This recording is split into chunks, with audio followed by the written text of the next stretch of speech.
Sense mitjans de comunicació no hi ha democràcia.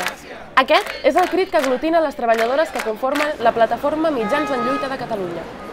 El sector de la comunicació també s'ha vist afectat per aquesta crisi estructural que arrosseguem des de 2008. Durant aquests darrers anys hem vist com els diferents sectors de la societat s'han organitzat per mobilitzar-se. La plataforma Mitjans en Lluita va néixer a l'abril del 2012 per agrupar les treballadores del sector de la comunicació a Catalunya. El color taronja és l'escollit per representar aquesta marea. Mitjans en Lluita està formada no només per la coordinadora, que també ja són de diferents mitjans de comunicació, gent del diari Ara, TV3, Catalunya Ràdio, BTV, no em vull deixar ningú perquè som un munt. Vull dir, estem oberts a tothom, o sigui, no només és pels mitjans grans, sinó que volem mitjans grans, petits, públics, privats, amb molt renom, amb poc renom, i a més no deixa de ser un moviment social el nostre, no perquè siguem periodistes, siguem redactors, siguem tècnics de llum, so, fotògrafs, no vol dir que no hàgim de pagar factures, no tinguem hipoteques, fills, escoles que pagar i hem de viure. La del dissabte 22 ha estat la tercera assemblea que ha convocat la plataforma. La concentració ha tingut lloc a la plaça Sant Jaume, davant del Palau de la Generalitat, i ha servit per denunciar la precarietat en què es troben els treballadors dels mitjans de Catalunya. Actualment, dins el panorama mediàtic català, podem trobar dos conflictes laborals que afecten a grans grups de comunicació. Són el cas de la Corporació Catalana de Mitjans Audiovisuals, TV3 i Catalunya Ràdio, i el del Grupo Z.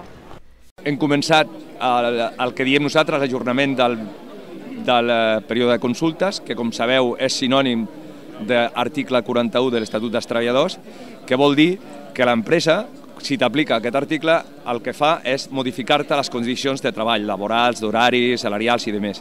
Llavors, ara estem en aquest ajornament que serviria una mica per tenir l'abast de tot el conveni, de tot el nou conveni que volem negociar a partir d'ara. Entre el 2010 i el 2013, el govern de la Generalitat ha retallat a la corporació amb l'objectiu de reduir-ne els costos.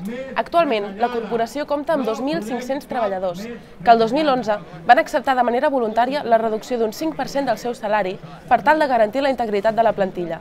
Aquests treballaven sota l'amenaça d'un ERE, que finalment afectarà a 312 treballadors de TV3. El que vol la direcció és fer-nos una retirada salarial basada en un pressupost insuficient.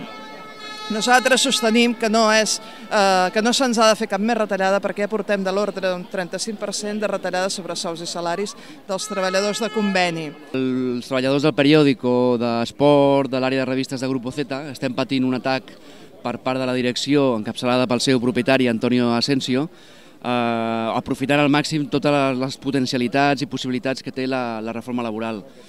Ho vam plantejar el mes de novembre i de moment hem aconseguit parar el cop, però ens temem que en qualsevol moment la direcció pot interrompre o donar per acabades les negociacions i plantejar una rebaixa per decret, aprofitant també la reforma. Independentment de la capçalera de procedència, la lluita aglutina els professionals d'un sector imprescindible per a una societat democràtica.